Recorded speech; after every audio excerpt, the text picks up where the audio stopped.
Monahan parked in front. Dr. Caulfield fires, scores! You are about to enter Habs After Dark with Recliner Sports. 3, 2, 1, 0. What's going on, gang? How are you doing tonight? That was what we're going to call that, a kick in the balls, kick in the nuts, bit of a disappointment. Yeah, I mean, it's a tough result. I think the Canadiens probably deserved a little bit better tonight, but, that's not how it goes. Sometimes you don't get what you deserve, and tonight I think that might have been the case for Montreal. Canadiens lose 3-2 in overtime against the Tampa Bay Lightning. The series is now all tied up at 1, and the Canadiens will head back home to Montreal for a game on Friday. The series does move back to Montreal after 2 games in Tampa. Ce soir, les Canadiens ont perdu 3-2 en prolongation contre les Lightnings de Tampa Bay. C'est un résultat un peu décevant, je pense. Les Canadiens ont dû avoir un meilleur résultat. C'est une situation où les Canadiens ont bien joué, je pense. Peut-être c'est une équipe plus expérimentée ou experience play. C'est une équipe avec plus d'expérience qui ont gagné un match. Ils ont pris l'avantage de leur opportunité dans le période de prolongation. Les Canadiens n'ont pas tellement bien joué dans la prolongation. Ils ont bien joué pendant les 3 premières périodes, mais dans la prolongation, c'était un peu problématique. The Canadiens struggled a little bit in overtime tonight, guys. I thought they played well in regulation, particularly in the first period. Lots to talk about. Kaplan ref says the Canadiens were exhausted in the third and OT. I don't know if I saw that necessarily. If they were exhausted, then I don't know why they would be. They certainly shouldn't be any more exhausted than Tampa Bay, the younger team. They shouldn't be exhausted going into the third period in overtime. Yeah, so we saw, what do we have here? We had the Canadiens, I thought, came out really, really well. I thought they came out playing their game. They played their system. They took their style of hockey and forced the Tampa Bay Lightning to respond to them, which I think is a great sign. It's what the Canadiens need to do on a more regular basis. They need to be the team that goes out there and says, this is the way this game is going to go, and this is the way we're going to play.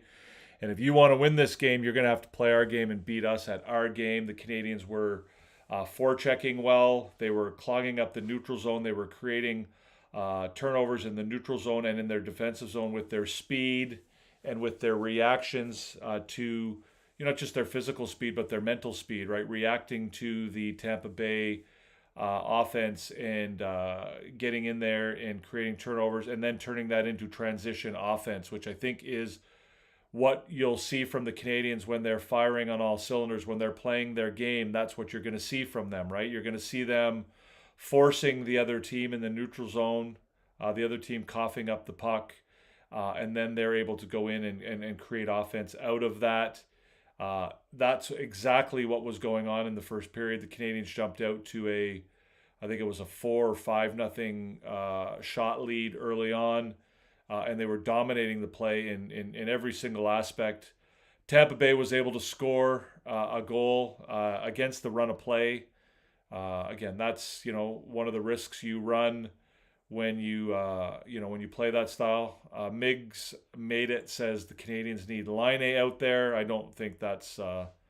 Again, I have nothing against Laine. I'm probably more of a Laine fan than anybody else. But I don't think that that's what they needed out there tonight. That was not the difference. That would not have made the difference, in my opinion. All right, Rickety Cricket. See you later, pal. Yeah, so that's, the Tampa Bay Lightning scored against the run of the offense. The Canadiens were dominating, and Tampa was able to score a goal on their first shot of the game.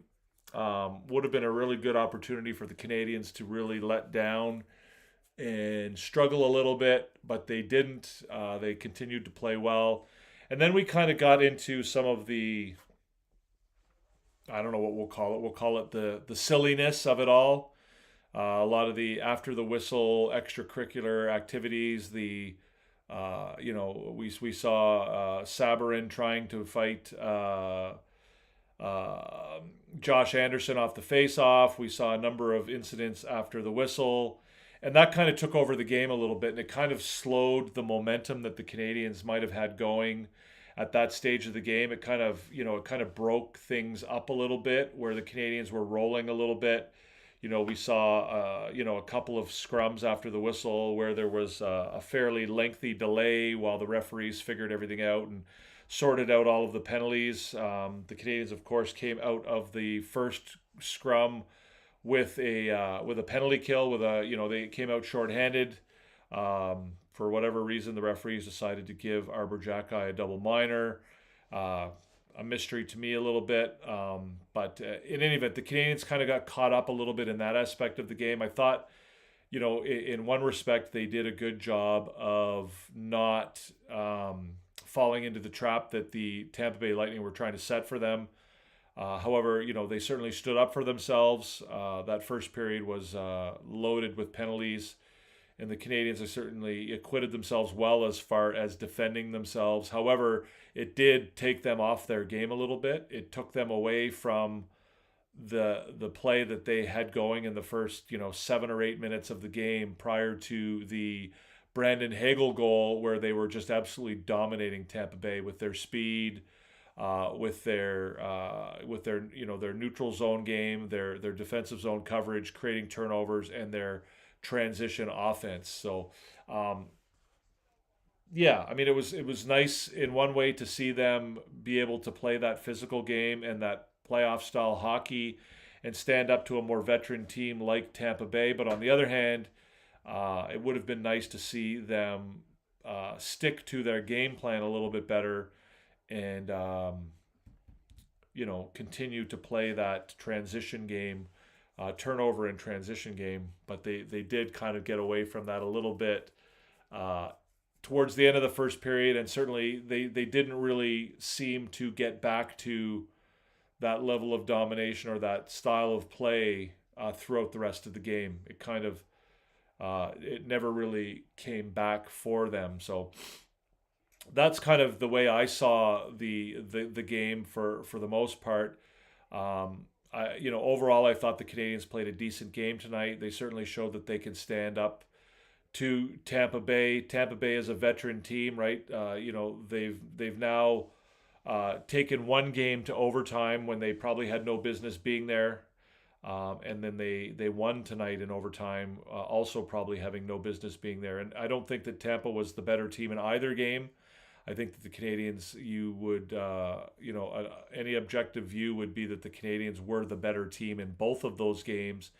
And the Canadiens are coming out of it with a split. So in one way, you're happy that you're heading home with a split. That's kind of what you hope for.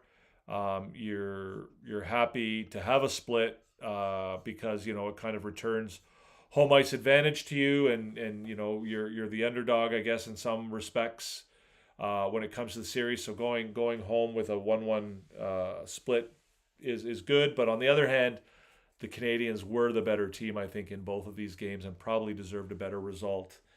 And Tampa Bay has a real ability to be resilient and to hang into games when they're not the better team, right? They have, that's a quality that veteran teams have, is their ability to win games when they don't have their best. They don't have their best, and they're still able to perform and to get wins. So that's kind of the story of the game for me. I thought Montreal played well. I thought they were the better team, but they just let Tampa Bay stick around a little bit too long. Sometimes you've got to have that killer instinct and just bury a team, and I feel like Montreal didn't really do that tonight. Their power play was okay, but they did struggle to an extent. I think they were 1 for 4. Yeah, 1 for 4 on the power play tonight, so they did have their opportunities on the power play. but they did let a couple of opportunities go by the wayside when they could have just put the game away and buried Tampa Bay and sort of won the game going away. But again, veteran team like Tampa Bay isn't going to let you do that, right? They're going to stick around. They're going to stay in the game as much as possible, and they're going to give themselves an opportunity to win. Vasilevsky, I thought, played well tonight. I thought Dobesh played well tonight. Both goalies were very good, and both goalies gave their respective teams a chance to win. So, yeah, we're live right now, guys. We're here on YouTube. We're also live on TikTok. Certainly, if you want to enjoy the full extent of the show, you should join us on TikTok. You should head over to TikTok and see the graphics that we have over here on TikTok, although I'm looking at them right now and they don't seem to have all of the elements that we normally have for them. Anyways, I'll have to figure that out for the next show. But we'll have graphics on TikTok. If you want to ask questions on YouTube, feel free to fire away. If you have questions, comments, you can do them, like I said, in the comment section here on YouTube or on TikTok as well. I certainly much prefer conversing and talking with you guys than I do just talking at you. So, do I think they slot Galley in for Game 3? Blake says on TikTok. Yeah, I think that, as much as I hate to say it, I think that Kirby Dach might have given Marty St. Louis the excuse to bring in either Veleno or Gallagher for Game 3. I personally like Doc and like him in the game, but tonight, certainly the way that game ended was not something that you're going to put on the career highlight reel for Doc. He makes a bit of a gaffe there on the last play, loses the puck, makes a bad pass, and then ends up icing the puck, allowing Tampa Bay to get their best players on the ice against, in a very favorable matchup against the Canadiens, and then Tampa Bay scores right away off the faceoff, and it's Kirby Dach that gets beaten by J.J. Moser on that play. So I think those last 10 or 15 seconds of the overtime is not going to be Kirby Dach's best moment. It's going to be probably it's going to definitely give Marty St. Louis the ammunition to sit him in Game 3 if that's the decision that's made. I personally wouldn't have a problem either way. I wouldn't have a problem if Dach stayed in the game. I wouldn't have a problem if Gallagher came in his place. And I also wouldn't have a problem if Veleno came in his place. People who know me, people who follow me, people who watch the show know that I've been a big defender of Kirby Dach, and I do think that his upside, his ceiling is quite high, and I think there is a reason to leave him out there on the ice, because when he does finally get it back and figure things out, I think the benefit to the Canadiens will be enormous. But I don't think he did himself any favors there at the end of the overtime period. So I'll say that. Whether it's Gallagher or Veleno that comes in, or whether Dach stays in, I'm not sure, but we shall see. Tampa 24-12-5 on the road this year. Montreal 24-15 at home. Going to be interesting. Yeah, I think it'll be interesting. We'll see. I think the Canadiens will get a lot of energy coming home to the Bell Center. Obviously that crowd's going to be electric, so I'm not. We'll see how it goes. Zach says Slaf has a glass jaw, and that's not really what I saw. He got knocked down, but he jumped right back up. A glass jaw to me would imply that he got knocked out or something worse than that, but I wouldn't go. It wasn't an ideal situation in my mind for him to fight, but it's a good experience, I suppose, for him to have. He's still a young player, still learning new things in the NHL. for him to go through that. I think it was only his second career fight. So, for him to have a fight like that in that situation, I guess, is probably a experience that he can take with him for the rest of his career, which, in a way is a good thing. But, I'm not going to go and call him a glass jaw just because he got knocked down. I don't think it was, if you've ever been in a fight, there's a difference between getting knocked out and getting knocked down. A big difference. So, yeah. I not sure that was the best timing for that fight, quite frankly, but it is what it is. Anyways, we're live, like I said, guys, on TikTok and YouTube. Feel free to pose your comments. I'd love to have a chat with you guys. I don't know how long we'll stay on here. It's already after midnight here in Nova Scotia. We'll stay on for a little bit. We are live. The show is called Habs After Dark. We will be live after every playoff game here on out for the Canadiens, which hopefully will be for the next little while. We will see. Fire away with your questions on TikTok, on YouTube. I certainly, like I said, prefer to answer your questions, have a chat with you guys than just sit here and talk to myself. So we will do the scoreboard here shortly. We will also get around to doing our A team as well, if that's what interests you. Doc out, Gallagher in, a one-on-one, no stress. Yeah, could be, Mark. Again, I wouldn't have a problem either way. I think that Doc, like I just finished saying, didn't do himself any favors there at the end of the overtime period. Whether they bring Gallagher in or Veleno wouldn't really be. I think Gallagher needs to come in. I like Gallagher, and I think he's earned the right to get some playing time here. And I think he probably will be a boost of energy for the team. And so, that probably, would be the option. But again, I have no idea. I also, like I said, I think that there's a real benefit to the upside of Kirby Dach at some point, and getting him to that upside. I think, it's certainly in the interest of the Canadiens to try and see if they can get him to that upside. But we'll see. We'll see how it goes. Yeah, let's get quickly to the scoreboard, guys. As we said, it was a 3-2 final in favor of the Tampa Bay Lightning tonight. We already talked a little bit about the first period. The Canadiens, of course, came out and they were relatively dominant for the first 7 or 8 minutes of the game. Unfortunately, they, as they've been known to do a little bit this year, they gave up the first goal against the run of play.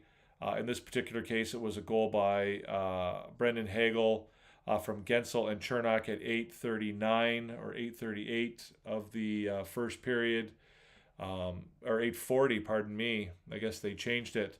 But yeah, the Canadiens were carrying the play. They were, they were playing their style. They were doing everything they wanted to do. And then, on the first shot of the game, Hagel's able to score on the Canadiens. And then we kind of engaged in some of the rough stuff a little bit. And it kind of took the Canadiens off their game a little bit and broke things up and broke the momentum that the Canadiens had. The Canadiens were able to score on the power play at 16-11 on the power play. Lane Hutson with his first playoff goal in the NHL from Suzuki and Caulfield. Shot from the point, might have deflected on a Tampa Bay player before it went in the net. But Hutson gets his first playoff goal of his career. In the second period, we have Josh Anderson. Playoff Josh gets his second of the playoffs this year from Deneau. Late in the period at 18:36. Nice play behind the goal. Bit of a scramble behind the net. Good battling by that fourth line, if we want to call it that. Third line, I guess some people would call it.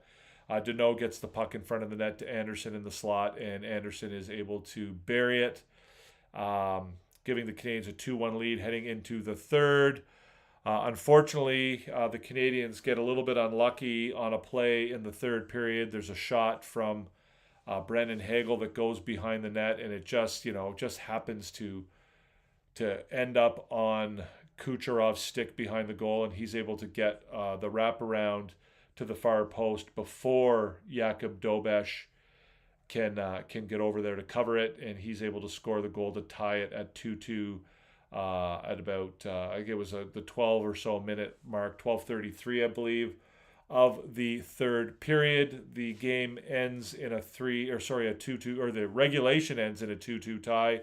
The teams head to overtime. As I mentioned earlier, Kirby Dach, not his best moment. Ends up with a turnover, then gets the puck back, and then ends up icing the puck, giving Tampa Bay the opportunity to match up their best players against, not the ideal matchup for the Montreal Canadiens. Cirelli wins the faceoff to J.J. Moser. Moser takes the puck around. Kirby Dach is not able to stay with his man, and Moser ends up with the shot that beats Jakub Dobeš to win the game in overtime at 12:48 of the first overtime period. Nesquik says Slaf needs to sit a game out. He's clearly concussed. He missed 2 great opportunities. Yeah, I don't think that's an actual thing.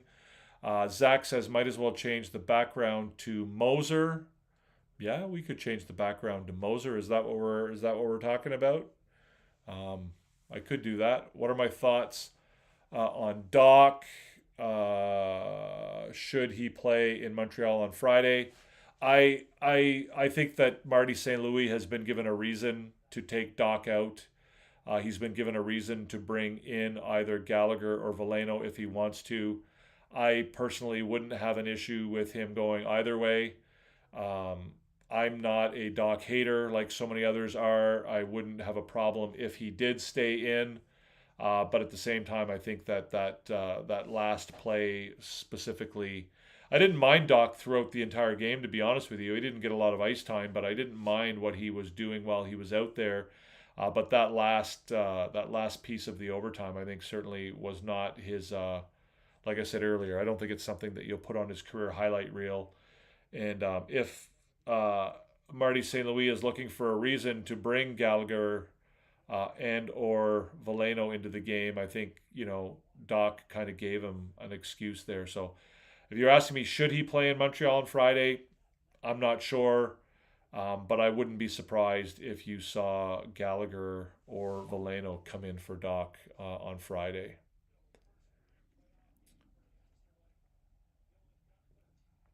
Dach, Kapanen, and Demidov need to wake up. Well, they're not playing on the same line anymore, Dalid. I think Demidov's played really well so far in this series, including tonight. Kapanen has kind of fallen off a little bit over the last couple weeks. But I thought he had a pretty decent game tonight. Kirby Dach, I think, as we've already mentioned multiple times, I'm not going to get into it too much further and keep repeating myself. But Dach, I think certainly did have his struggles tonight. But yeah, I'm not going to agree with you regarding Demidov and Kapanen. I think you're wrong on that. Dach will not play next game. Well, you don't know that, Fab. You don't know that. I don't know that. We'll see. We'll see what decision that Marty St. Louis makes. Let's get to some of the advanced stats here on the scoreboard. Let's just button up the scoreboard here. The Corsi guys, this is in all situations. That's Corsi is the shot attempts, 79-55 in favor of the Tampa Bay Lightning.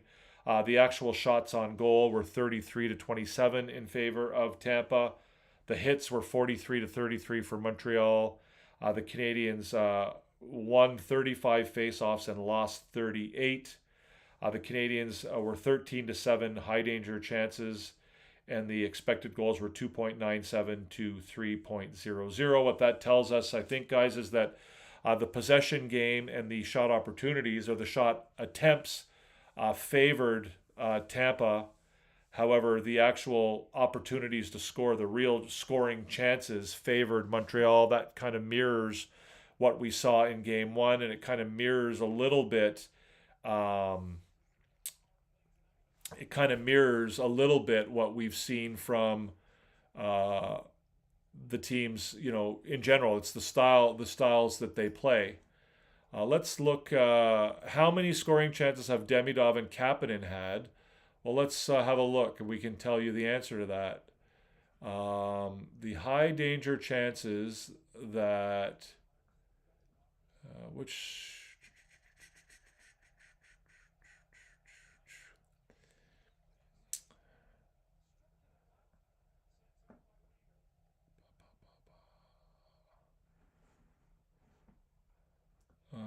Give me 1 second here. I got to find the right source. I'm going to go to Natural Stat Trick, and I'm going to go to Canadiens individual. I'm going to go to individual high danger chances for, and Demidov tonight had, while he was on the ice, the Canadiens had, in all situations,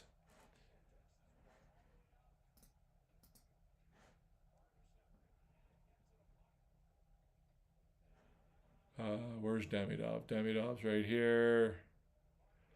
When Demidov was on the ice, the Canadiens had 3 high danger chances for and 0 against. And Kapanen was 1 for and 1 against. Oh, we're gonna go 5-on-5. You don't want to do other. You want to do other than power play. Other than power play, Ivan Demidov had. You're right. 0 high danger chances for and 0 against. Correct.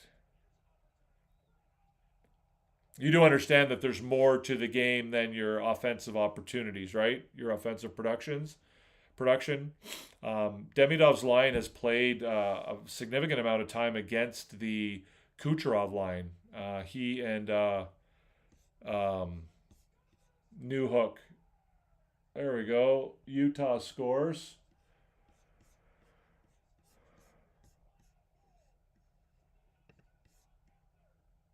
Tyson Chubbs, what's up? We're not getting a lot of comments here on YouTube, guys.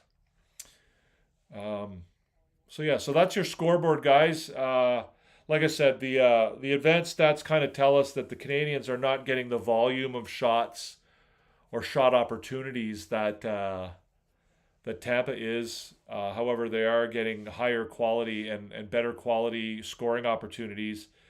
That's kind of par for the course for the Canadiens. They're not a team that likes to take sort of shots unless they feel they have a real chance of going into the net, and that kind of carried over to tonight. The overtime also, I think, carried a lot of weight as far as the scoring, the shots and the scoring opportunities. The Canadiens were outshot in the overtime 9-0 tonight. Even though they were outshot 9-0, the high danger chances in the overtime were only 1-0. I'm not sure whether they counted that goal as the high danger chance or not. But yeah. So that is the scoreboard, guys. There's not a lot going on here. I don't know if people are kind of losing a little bit of steam. It's already 12:30 here in Halifax, so I'm going to get to the A team, guys, and we'll talk about the A team.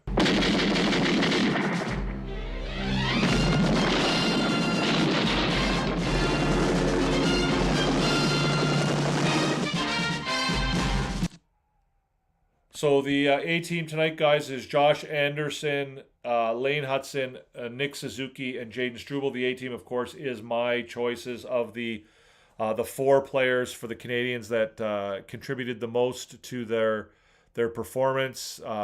These are the guys I picked tonight. If you think I got it wrong, let me know. If you think I got it right, let me know. I'm happy to hear from you either way.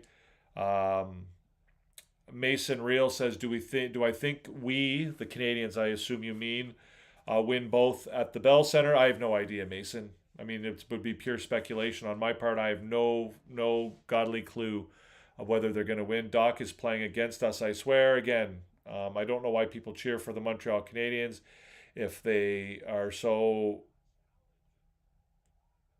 outwardly against the Montreal Canadiens players. You thought I was from Montreal. I'm not from Montreal. I lived in Montreal for a long time, but I'm not from Montreal. I don't live in Montreal, and I was not born there, but I did live there for a period of time. You're against mediocrity? Well, again, if you don't like the Canadiens players, then maybe you should cheer for another team. Again, you can cheer, you can you can be disappointed with the team, you can criticize the play, you can even criticize the players. But when you start to get into hyperbole and personal attacks on the players, then I wonder whether or not you're a real fan or not.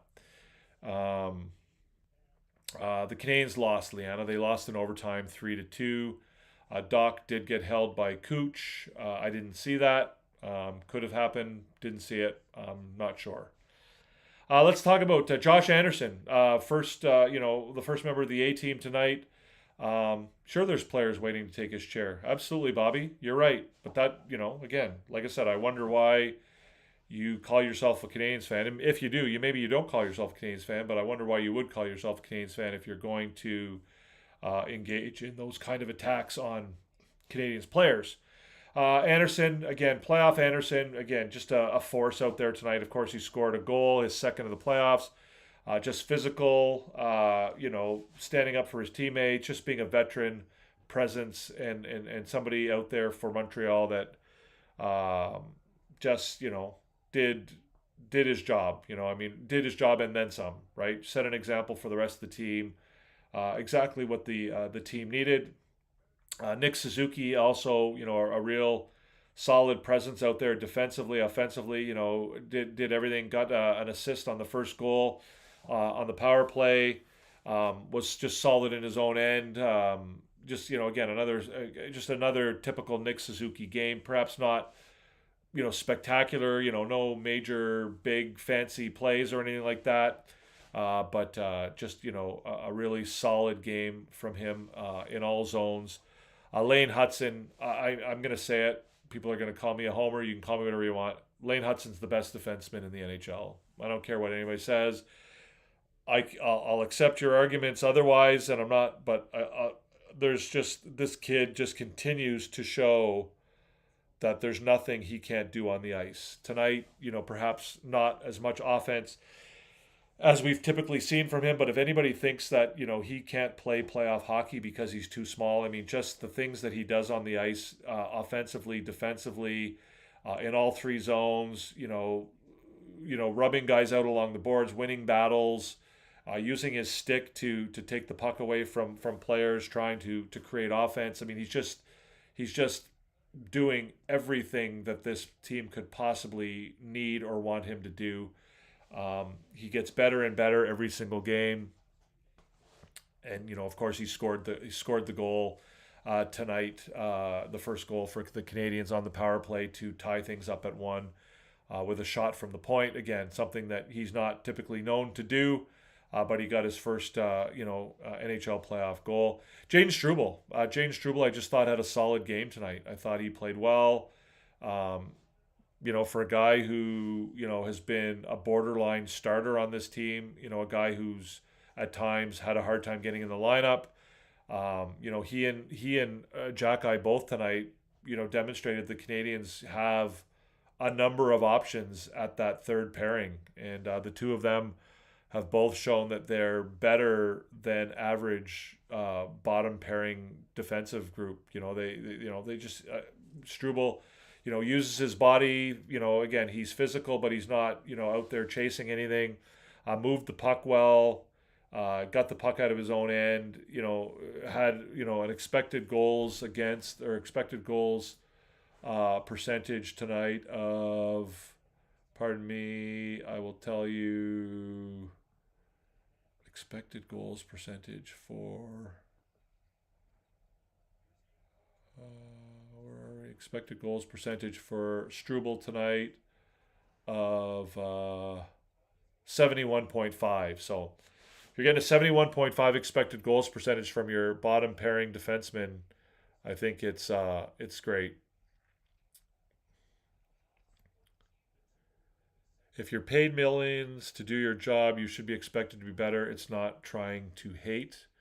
Yeah, he's doing his job, Fab. Just because you don't like it doesn't, again, just because, as a fan who probably doesn't understand the game fully, for you to say that he's not doing his job, I think you're just,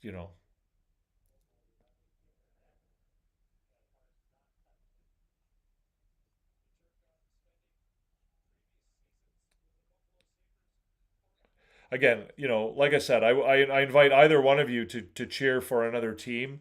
If you absolutely dislike players on the Montreal Canadiens that much, I certainly invite you to cheer for somebody else. But if you're going to criticize them, I think you should at least make an effort to try and be objective and to be fair about it.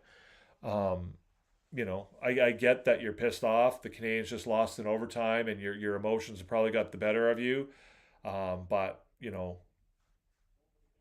your commentary just continues to demonstrate your lack of hockey knowledge and understanding of just how things necessarily work. So I know you probably won't appreciate those comments, but that's I mean, if you're talking about him not doing his job, he's doing his job. And players are going to make mistakes, and players are going to struggle, and players are going to have bad games, and they're going to make bad plays. If you're looking for players who never make mistakes, you're going to be looking for a long time. And Kirby Dach is a guy who has had struggles, but he's also had a lot of adversity and a lot of hurdles to overcome. And his upside, if he's able to get back to it, is enormous for Montreal. And the reason he's out there on the ice is because the Canadiens recognize that. The coaching staff recognizes that the upside of Kirby Dach and his ceiling, when he's able to get to that, is a huge benefit to the Montreal Canadiens. And I've already said multiple times that I wouldn't be surprised if he doesn't play in Game 3, because tonight he did hurt the team. In overtime. He made a mistake, and didn't wasn't able to do what was needed of him at the time. And if the coaching staff decides that that's what they want to do, then I would fully expect that either Veleno or Gallagher would take his place. But I also wouldn't be surprised, nor would I be upset if he stayed in there. Yeah, he did. He did. It was a bad play, Crazy Tim. I agree with you. He looked lost on that play. He looked lost on the play that led to the icing, that led to the face-off. And then he also wasn't able to keep up with J.J. Moser on the play that resulted in the overtime winner. Entertap has arrived in the chat. Welcome, Entertap. As always, great to see you. Entertap says, tough one to lose, but mission accomplished to split on the road. Yeah, I mean, it's mixed emotions, right? You're obviously upset, at coming that close to a win and having the opportunity to win and not taking advantage of it. But at the same time, the mission, if you would have asked them, at the, before they went to Tampa, whether they would have taken a split, then I think they certainly would have loved it. Crazy Tim, do I think Dach is still there next year? I have no idea, Tim. I couldn't tell you. I wouldn't be surprised either way. I wouldn't be surprised if he does come back. I think it would depend on a number of factors, including, how much he would be looking for to return. Yeah, I couldn't tell you. I couldn't tell you. I have no idea. I think they would like to have him back, and I think they would. I think they still believe in him and believe what he's capable of.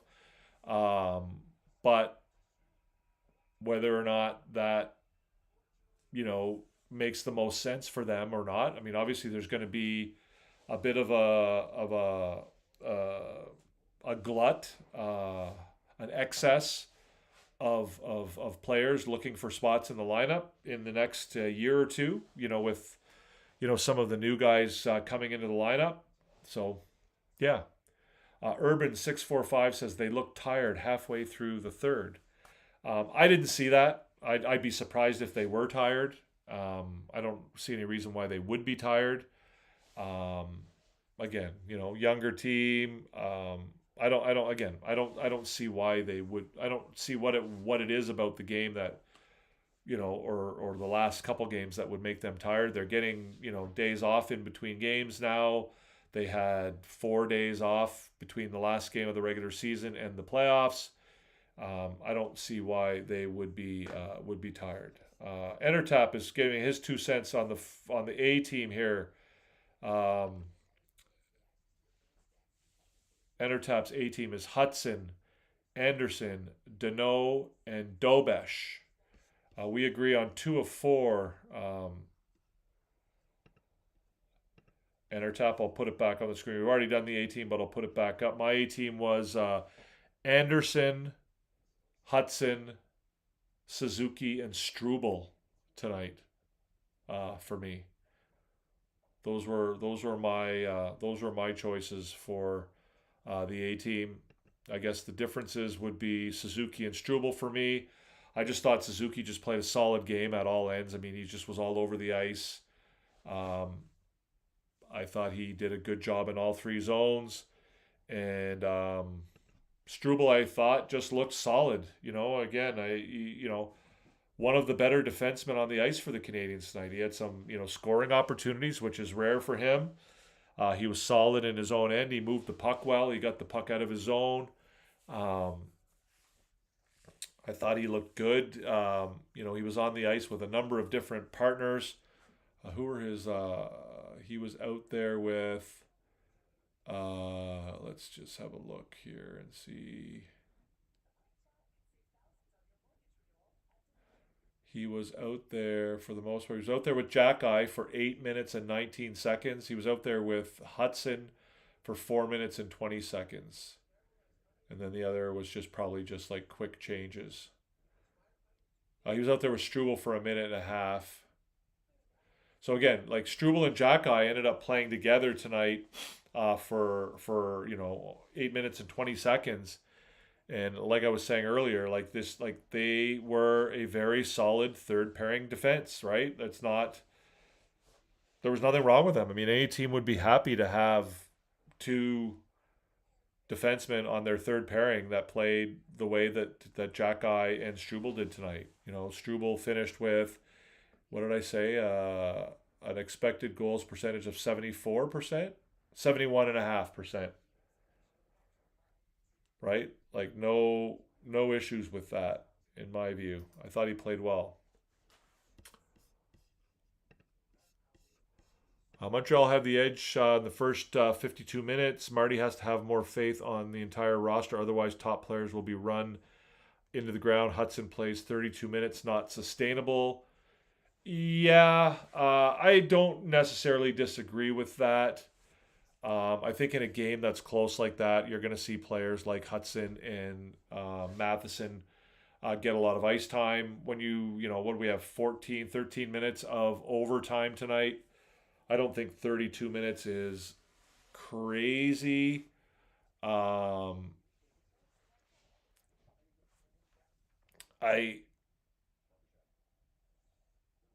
don't know. I don't know what I would say to that. I don't disagree with it.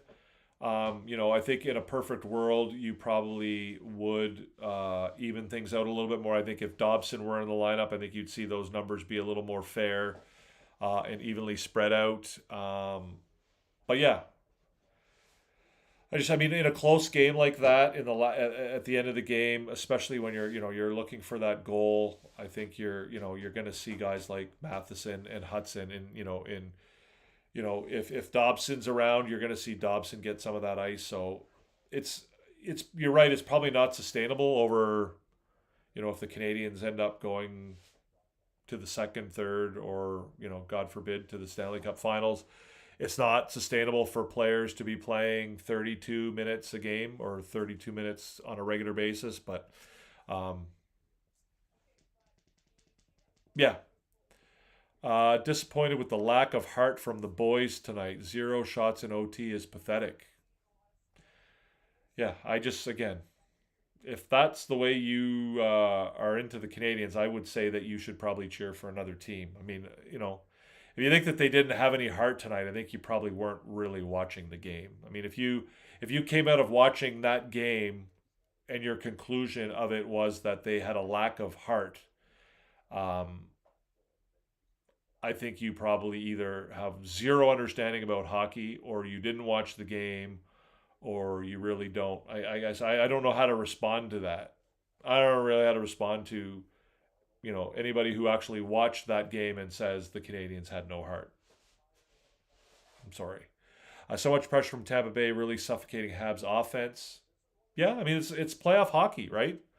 That's the way playoff hockey is, and it's gonna be like that. And I think the Canadians, suffocated to Tampa Bay to a certain extent as well, right? Especially, I thought the first 8 minutes of the game was as good a hockey as I've seen from the Montreal Canadiens at any time, since the rebuild started. They were suffocating defense. They were using their speed. They were creating turnovers in the neutral zone.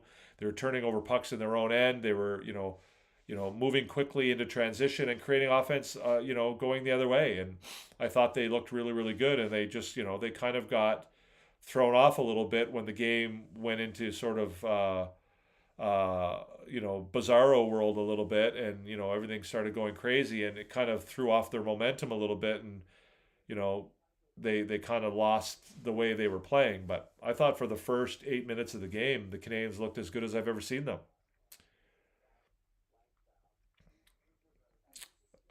I don't understand what you meant. We expected them to come strong, but didn't expect that. I still think Montreal has it in six. What didn't you expect, or what did you see that you didn't expect NHL playoff? Entertap says over on YouTube, Struble and Jackeye were effective, but don't play them for only limited time on ice. Yeah, I mean, again, I think it's hard as a coach to put guys on the ice for significant ice time late in a game, or even in the third period when the game is close, right? Whether it's late in the game or otherwise, I just think it's hard to do that, right? It's hard to put those guys out there, when you have other options. But yeah, you're right. I mean, there does have to be a level of trust with your third pairing, but I don't think it's unusual in the NHL to have the third pairing defensemen who are playing 10, 12 minutes a game. Like tonight, those guys played, let's just see here.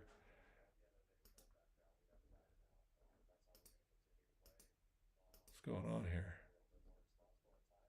Jackeye played 9 minutes. That's not enough. You're right. I agree with you. Struble played 15. So, 15 minutes in an overtime game, I don't think that's unusual for, a bottom pairing in the NHL. 9 minutes is probably not enough for Struble.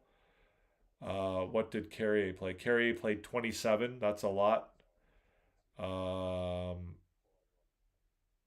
Struble 15. Yeah, I mean, yeah, we'll see. Entertap says Habs deserved a better fate, but did not materialize into a victory. Need to put it behind us and focus on home ice advantage now. Nobody thought we would win in four. Yeah, that's fair. Nobody thought the Canadiens would win in four. I do think the Canadiens, I think, deserved a better fate in both games, right? I mean, Tampa Bay, like I said earlier, Tampa Bay is a veteran team, and veteran teams often, will do better or will win games when they don't deserve it.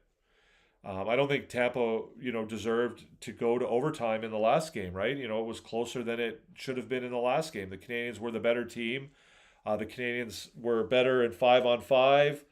And, if it hadn't been for the Canadiens' power play in the last game, they might not have gotten away with an overtime win. And that's not to say they didn't deserve it, because they certainly did. I think they were the better team. But again, Tampa is a team that will stick around. They'll give themselves a chance to win. They're not going to let you separate, right? They're not going to let you build that 2-3 goal lead. They're going to keep you in tight. We even saw it during the regular season, right? That final game of the year where the Canadiens just dominated them and, had all kinds of power plays, but Tampa Bay just wouldn't let them get that second, third, and fourth goal. And it's just, that's the way veteran hockey teams play. They're not going to give you that opportunity to bury them. And it's Vasilevsky, right? You've got one of the better goalies, one of the best goalies in the NHL. He's not going to roll over for you. And so, you just got to keep plugging away in the hopes that eventually, you'll win those, like you did 4-3 in game one.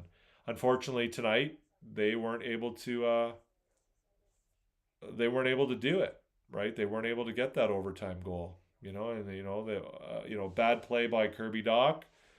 it's just, it happens. Benny Boy, you got to give it to him. That was a rip. Okay, sure. I'm not sure exactly what you mean by that, Benny Boy, but I think you're saying it was a good game. I thought, both teams played well. Both teams played well. Tampa was able to stay close and they were able to weather the storm. And at the end of the day, they were able to pull out a victory that they probably didn't deserve. So, what are you going to say? What are you going to say? You're right, though, Entertap, right? Nobody expects that, again, it's Canadiens fans, right? They're, it's going to be doom and gloom between now and Friday. The next game is on Friday. Between now and then, it's going to be doom and gloom, and everyone's going to be, Kirby Dach is going to be raked over the coals, and it's going to be, oh my God, what are we going to do? And it's, after Sunday's game, we were planning a Stanley Cup parade, and after tonight's game, it's going to be, going to be miserable until the next game, and we'll see how that one goes. But that's just the way it happens with Montreal Canadiens fans. Urban 645 says, I hope to see Dobson back in the lineup soon. Yeah, I think everybody probably does.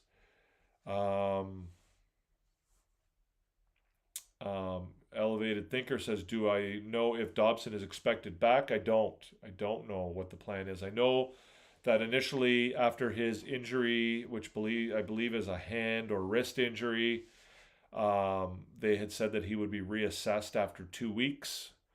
That 2 weeks is probably coming up shortly, but I have no idea beyond that. But in response to the original question, yeah, I think it's going to be great if they get him back in the lineup. Obviously he evens things out a little bit. He's going to, allow guys to play a more reasonable amount of ice time. He brings offense, he brings defense, he brings, all kinds of stuff to the equation. As Entertap said earlier, playing 32 minutes for Lane Hudson is not sustainable in the long term, and he probably won't have to play 32 minutes if Dobson is in the back of the lineup. So I don't know. I don't know what. Just a second here. I gotta select two objects that are the same shape. What are we talking about here? Yeah. He brings, it's another right-hander, so you allow to, you no longer have to have guys like Jack-Eye and or Hudson playing on their off wing. You can allow them to play where they're more comfortable. There's all kinds of stuff. Veleno and Galley in, Texier and Dach out. The exchange is a plus. Yeah, potentially. I don't think we can. I don't think either of us have a crystal ball to say how well Veleno and Galley will play. I think that Dach had some struggles, particularly at the end of the game tonight. I didn't mind Dach's game, through most of the game. Texier, yeah, Texier's been kind of, not bad, but not great either. Galley, I think, for me, Galley, I would expect to be a bit of a firecracker if they put him in the game, like a bit of a bomb waiting to go off. But yeah, I would not have any issue with those changes, Entertap. I would have no issue with Veleno and Galley coming in for Dach and Texier. I'm not gonna rail on Dach and or Texier for the next 3 days like so many other people are probably going to do on social media and on different media outlets and what have you. But I would not have any issue if Gallagher and Veleno came into the lineup to replace those two. Do I think Veleno will be there in Montreal? I assume you mean next year, asks Crazy Tim. Again, don't know. I wouldn't have a problem if he was. I like Veleno. I think Veleno's done everything that was asked of him. I think he's found a role for himself. I think he's found not only found a role for himself, but he's accepted a role for himself, right? He's done what he needed to do to help the team, to stay in the lineup, to be a contributing member of the Montreal Canadiens. He did that, right?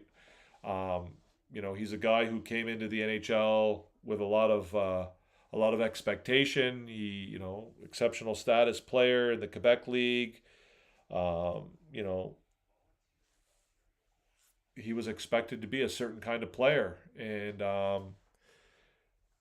that kind of player that he was expected to be is not what he, is currently being asked to do and doing well for the Montreal Canadiens. So I have a lot of respect for Veleno. I think Galley definitely deserves to get in as well.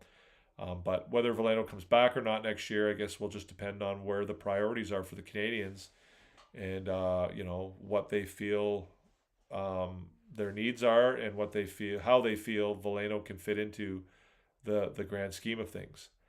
I think they should play Gallagher. We need that experience and that grit. Don't disagree, Frank. I don't disagree. Yeah, I think Galley has certainly earned the right to get some ice time here in the playoffs. I think he's a guy with a ton of playoff experience. He certainly plays a game that is conducive to what we've seen so far in this series.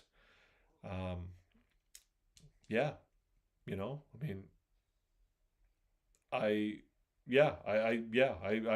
have no problem with. That's one of the great things about the Canadiens right now is they've got probably 15, 16 forwards that I would have no problem seeing in the lineup. Right, you've got the 12 that were in the lineup today, plus you've got Veleno, you've got Gallagher, and I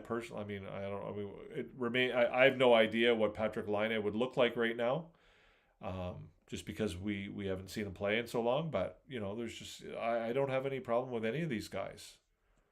I think the Canadiens in that aspect are in a good position because they do have. They do have everybody healthy, and they do have a group of players who, if one guy falters, they can bring somebody else in. What's the score here? Let's do a quick out of town, guys. A quick out of town. I think we're going to be just about done here now. So Canadiens, of course, lose 3-2 in overtime to Tampa Bay. Hagel gets the goal. Kucherov and Moser in overtime with the game winner. And then Anderson and Hudson score for Montreal. The Mammoth and the Golden Knights are currently tied at 2.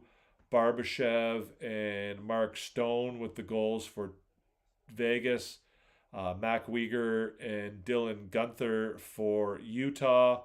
And the Bruins knocked off the Sabres 4-2 to tie that series up.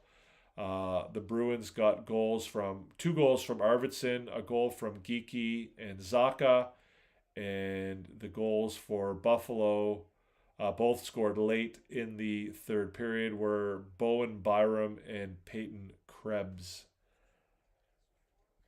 So that's your out-of-town scoreboard. And then, of course, you've got the Kings and Avalanche.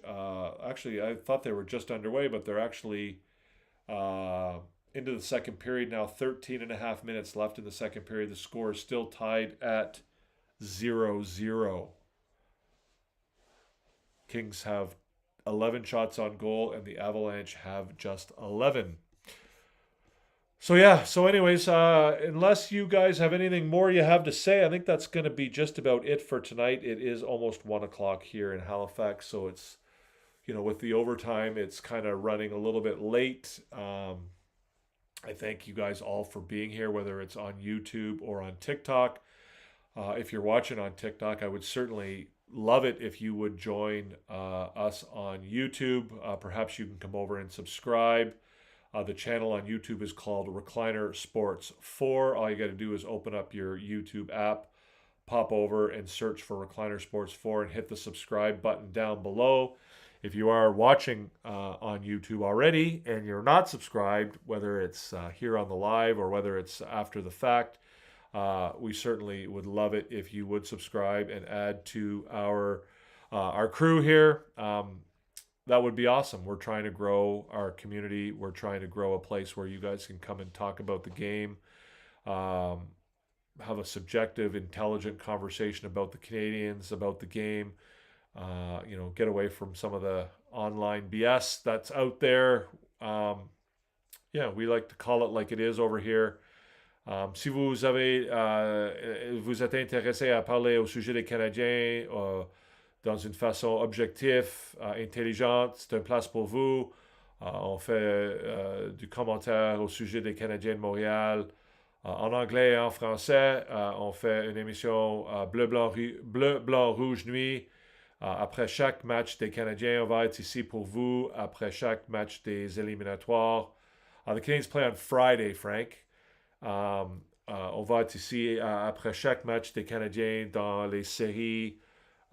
D'ici la fin des séries, on va espérer que les Canadiens vont rester dans les séries pour plusieurs semaines.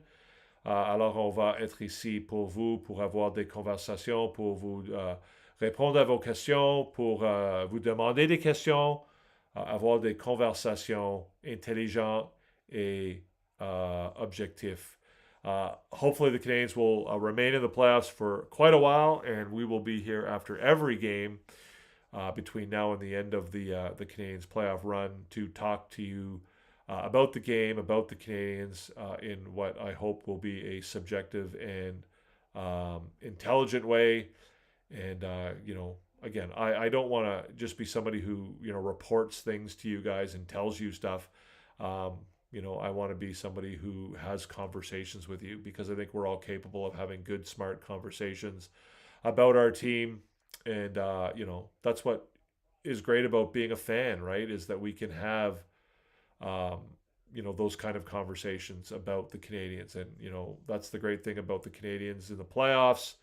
For those of you that don't live in Montreal, I don't live in Montreal anymore, but I can tell you that there's no better place in the world than Montreal, Quebec, when the Montreal Canadiens are in the playoffs. Springtime, hanging out on a terrace, just walking down the street, seeing the Montreal Canadiens T-shirts and jerseys and hats. And I mean, everybody is just, everybody is into the hockey team. And it's just a great time to be a fan of hockey, a fan of the Montreal Canadiens. And, the more we can enjoy it, the more we can partake in it, the more we can be into it and just, just be hockey fans. It's the best time and best thing for me. So I will be here. Hopefully you guys will as well. And I look forward to seeing you on Friday night. And then going forward after that, hopefully for quite some time as the Canadiens hopefully go on a long playoff run. Merci beaucoup tout le monde. J'apprécie bien votre participation. Si vous regardez l'émission après le fait, si vous n'êtes pas ici en personne, vous pouvez pousser sur le bouton en bas pour devenir membre de notre communauté. Vous pouvez demander des questions. On va vous répondre. If you're watching the game after the fact, guys, certainly hit the thumbs up button if you're enjoying the content. Hit the subscribe button, hit the notification bell, all that good stuff. And if you do have any questions or comments, then certainly feel free to send them my way. I will definitely answer them. More likely at the beginning of our next show after the game on Friday. So again, I love talking this stuff with you guys, and hopefully you guys do enjoy it as well. We'll see you next time, and have a great one, and peace out. To Hoffman, Monahan parked in front, Dr. Caulfield fires, scores! You are about to enter Tabs After Dark with Recliner Sports.